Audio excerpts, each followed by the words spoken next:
what happens if you just keep adding CO2 to a planet's atmosphere? Is there a tipping point that will basically break the climate? Well, you actually don't have to look far to find out.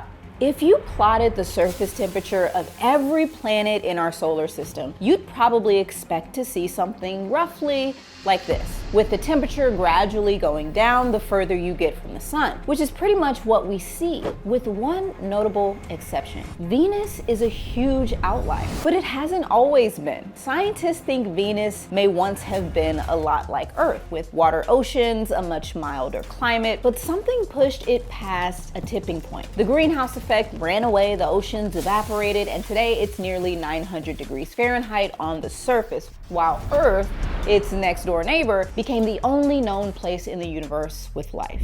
Weird, right?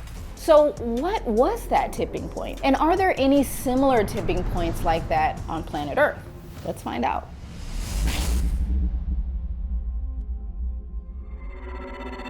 But before we go any further, I just want to thank everyone who's joined our Patreon or purchased merch. Those recurring monthly memberships really help us make this show. So please click the link in the description and join us. For a long time, scientists thought Venus might be the most Earth-like planet, rivaling Mars even. But then in 1962, after scientists scanned Venus's surface, the vision of Venus as a potentially life-holding planet was shattered. Scientists now estimate that Venus is 470 degrees Celsius on the surface, with an atmosphere composed almost entirely of CO2 and a pressure of 92 times that of Earth's surface. But there's evidence that Venus was a lot like Earth. Here, fold and thrust mountain belts like the Himalayas form when two continents collide and the crust crumples, folds, and stacks up along massive thrust faults, building mountains over millions of years. But strangely, there is a place on Venus that meets this description. There is a place in the northern hemisphere of Venus called Terra. It's a thickened crust. It's a high flat plateau with a crumpled up structure that looks very much like the tectonics that you create in the Andes or the Himalayas. And in fact, if I showed a picture of the structure, somebody who knows about the Himalayas would say that sounds a lot like the Himalayas, and it does. To create that kind of movement and slip, you have to have one crucial ingredient that is not present on Venus today: water. It weakens rock and helps faults slip, acting like a lubricant that makes big pieces of the crust more likely to move. So when scientists see a Venusian region like Terra that's Himalayan in scale and structure, it suggests Venus likely once had significant amounts of water. And there's another clue that Venus used to be a lot more like Earth. We know that Venus lost a lot of water at some point in time. That's because when a planet loses water, it leaves something else behind, a special kind of hydrogen that's heavier, called deuterium. The heavier version, because it has more mass, doesn't escape as easily as the lighter version. As you lose hydrogen generically, that ratio of D to H goes up with time, and the value that we measure at Venus is significantly higher than the value we see at Earth. It tells us that Venus has lost hydrogen, but really the reservoir for that is water. So Venus once had water, but then something changed. It crossed a threshold where liquid water couldn't survive. And once the water is gone, the planet may have lost one of its most long-term ways to stabilize the climate. So what exactly was Venus's tipping point?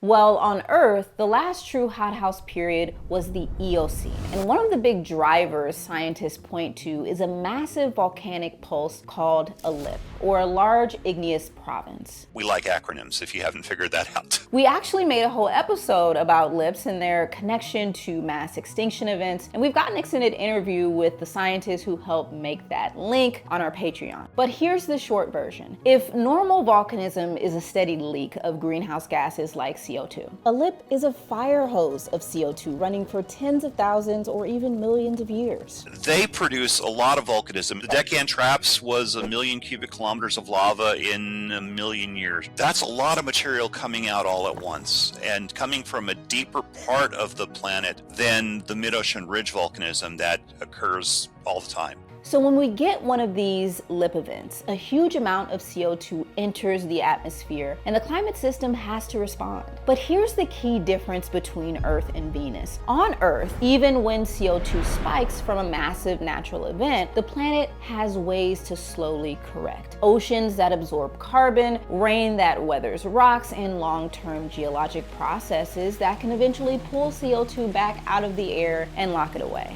And that's why we can have these ancient hothouse periods like the Eocene without turning into Venus. But Venus wasn't so lucky. First of all, it's a lot closer to the sun than Earth, so it was already a lot hotter. And second, Venus has a lot of volcanic features, more than any other planet in our solar system, giving it a huge potential to release CO2.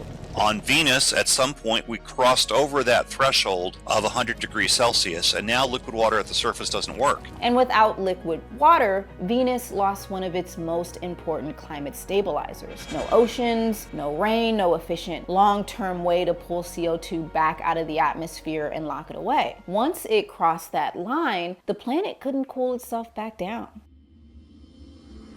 Now, bringing it back to Earth, the total warming we've caused so far is still far less than what the planet experienced during some of these ancient volcanic hothouse periods. But our human-caused warming today is far faster. So it's worth asking, are there tipping points here on Earth, thresholds that could knock out our stabilizers and make warming much harder to stop or reverse?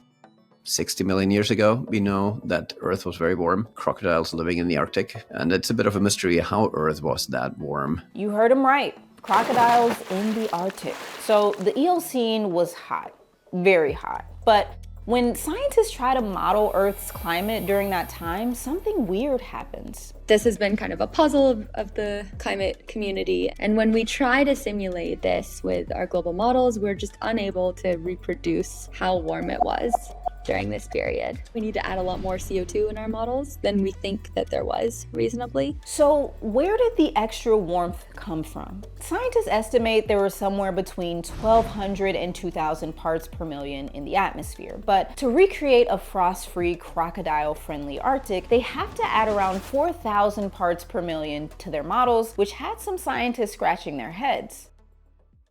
But then climate models revealed something shocking. If you add around 1,200 parts per million of CO2, an important type of cloud just disappears, which could explain a lot of that excess warming. Without clouds, our Earth would be really super hot.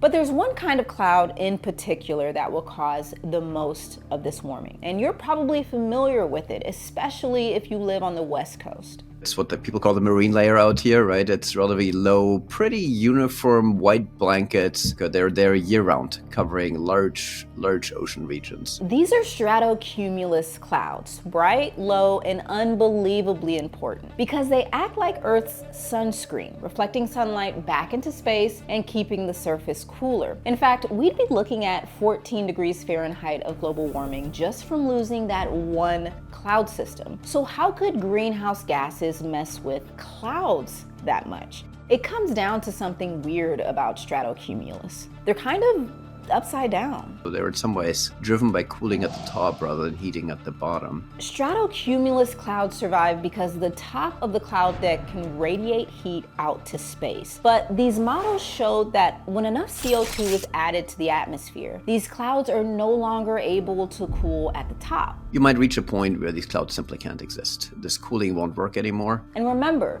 losing our stratocumulus clouds would add something like 14 degrees Fahrenheit. Today, in 2026, we're already at about 430 parts per million. So 1,200 to 2,000 parts per million sounds unattainable, but when you consider that atmospheric carbon dioxide is now 50% higher than what it was before the Industrial Revolution, that number starts to sound less crazy. And possibly even scarier is that under an extreme but not impossible future scenario, we could approach 1,200 parts per million by the year 2100, which would be really, really bad. We're talking about an unrecognizable planet, major ice sheets disappearing over time, sea levels ultimately rising by hundreds of feet, and a world where many of Earth's big climate systems are pushed far past critical thresholds.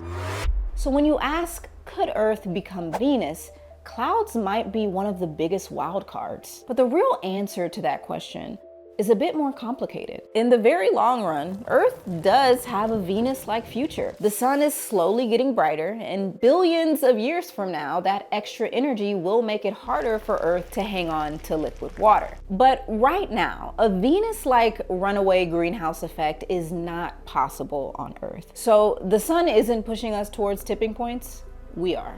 And the lesson from Venus isn't that it just hit a temperature tipping point. It's that the planet lost its brakes. And the more that we push Earth's climate, the more we test the systems that act as our own brakes. Oceans, ice, forests, and yes, clouds. So although we won't turn into Venus, we can tip into a world that's pretty much impossible to reverse on human timescales. And the best way to make sure Earth doesn't cross major tipping points is to stop adding CO2 into the atmosphere. But we already know that. We always say that on this show. But what do you think about this episode? Let us know in the comments, and we'll see you next time on Weathered.